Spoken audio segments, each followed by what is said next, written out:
Hello friends, good morning. Welcome to আমার digital পাঠশালা।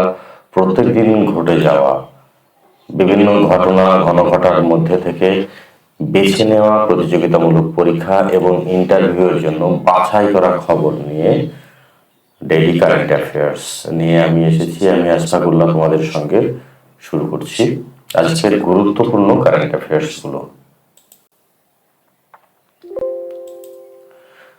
আসন্ন উপরাষ্ট্রপতি নির্বাচনের জন্য 46 জন পদপ্রার্থীর মোট 68টি মনোনয়নপত্র জমা পড়েছে।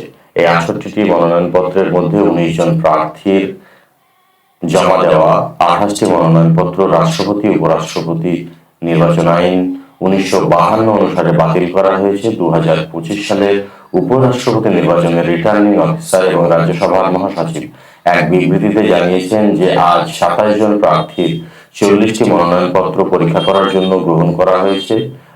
আগামী মাসের 9 তারিখে উপরাষ্ট্রপতি নির্বাচন অনুষ্ঠিত হওয়ার কথা রয়েছে।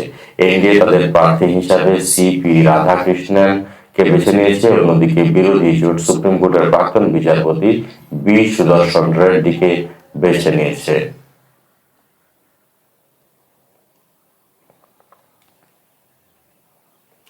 Next, ISRO chairman. আচ্ছা, একটু বলে রাখি, উপরাষ্ট্রপতি হচ্ছে ভারতবর্ষের দ্বিতীয় সর্বোচ্চ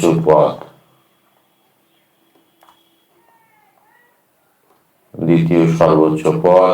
এই পদে উপরাষ্ট্রপতি আসীন থাকেন 5 বছরের জন্য। 5 বছরের জন্য তার যোগ্যতা ভারতের নাগরিক হতে হবে, সেই সঙ্গে 35 বছর ঊর্ধ্ব হতে হবে এবং রাজ্যসভাতে নির্বাচিত হওয়ার জন্য যে সমস্ত যোগ্যতাগুলো, সেই সমস্ত যোগ্যতাগুলো লাগবে এবং তাকে কোনো লাভজনক পদে তার থাকা চলবে না। এই সমস্ত যোগ্যতাগুলো নিয়ে উপরাষ্ট্রপতি নির্বাচন হবেন এবং উপরাষ্ট্রপতি নির্বাচনে যারা যারা অংশগ্রহণ করবে, মেম্বার অফ পার্লামেন্ট অর্থাৎ লোকসভা এবং রাজ্যসভা ইলেক্টেড এবং সিলেক্টেড অর্থাৎ নমিনেটেড এবং ইলেক্টেড উভয় মেম্বাররা অংশগ্রহণ করতে পারবে। সেই সঙ্গে লোকসভার শুধুমাত্র লোকসভার ইলেক্টেড মেম্বাররাই অংশগ্রহণ করতে পারবে।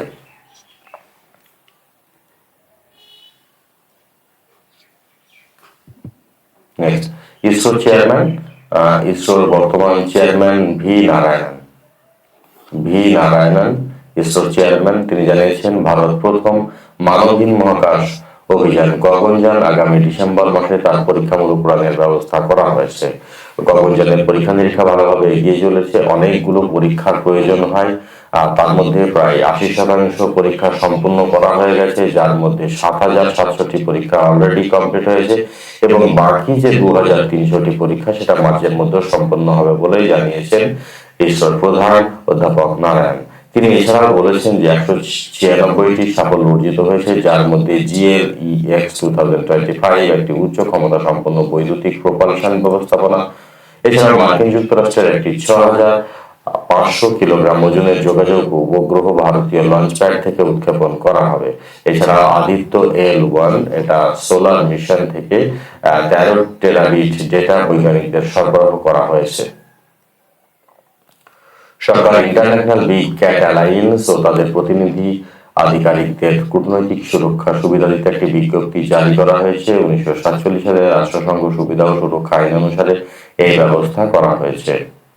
সোশ্যাল মিডিয়ার এক পোস্টে কেন্দ্রীয় বন ও পরিবেশ মন্ত্রী ভূপেন্দ্র যাদব এই কথা জানিয়েছেন। ব্যাঘ্র প্রজাতি সংরক্ষণের জন্য ইন্টারন্যাশনাল বিগ ক্যাট অ্যালায়েন্স প্রতিষ্ঠা করা হয় 2023 সালে প্রতিষ্ঠা করা হয়। এর হেডকোয়ার্টার রাখা হয়েছে 2028 সাল পর্যন্ত ভারতবর্ষে এর হেডকোয়ার্টার হবে। মূলত 60টি বিড়াল প্রজাতি সংরক্ষণের উদ্দেশ্যে এবং প্রজেক্ট টাইগারের প্রজেক্ট টাইগারের 50 ইয়ার্স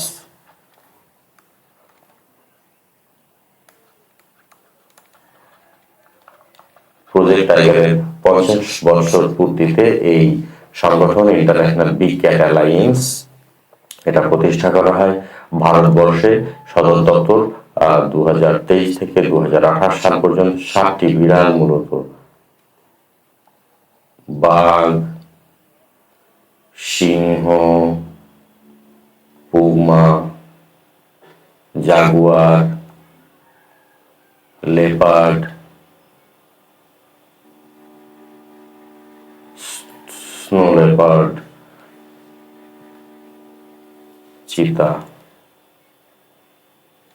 চিতা এগুলো নিয়ে বাঘ, সিংহ, puma, jaguar, leopard, snow leopard, চিতা এই 7টি বিড়াল সংরক্ষণের জন্য IBCA প্রতিষ্ঠা করা হয়েছে 2023 সালে।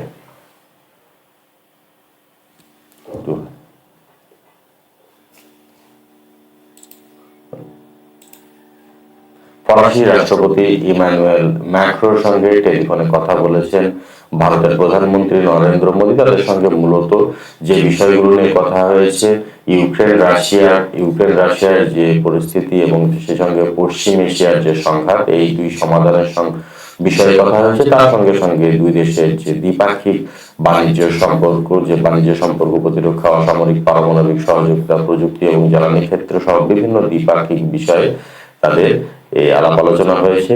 এছাড়াও রাষ্ট্রপতি ম্যাক্রো ভারত এবং EU এর মধ্যে অবাধ বাণিজ্য চুক্তি নিয়ে আলোচনা দ্রুত শেষ হবে বলে তিনি আশা প্রকাশ করেছেন। 2023 সালে লন্ডনে ব্যক্তিগত ভ্রমণের জন্য সরকারি তহবিলের অপব্যবহারের অভিযোগে শ্রীলঙ্কার প্রাক্তন রাষ্ট্রপতি রনিল বিক্রমসিঙ্ঘেকে জিজ্ঞাসাবাদের পর সে দেশের CID গ্রেফতার করেছে। পুলিশ অভিযোগ করেছে যে 76 বছর বয়সী এই নেতা উলভারহ্যাম্পটন বিশ্ববিদ্যালয়ে তার স্ত্রী অধ্যাপক মাইত্রী বিক্রমসিঙ্ঘের PhD গ্র্যাজুয়েশনে যোগদানের জন্য ব্রিটেনে যাওয়ার সময় সরকারের অর্থ ব্যবহার করেছিলেন এবং তদন্তকারীরা বলছেন এই সফরে কিউবা, মার্কিন যুক্তরাষ্ট্রের একটি সরকারি সফরের সঙ্গে ট্যাগ করা হয়েছিল এবং এর কোনো সরকারি উদ্দেশ্য ছিল না। লন্ডন পর্বের বিমান ভাড়া, থাকার ব্যবস্থা এবং এই সম্পর্কিত খরচের জন্য প্রায় $50,000 তহবিল ব্যয় করা হয়েছিল বলে জানা গেছে।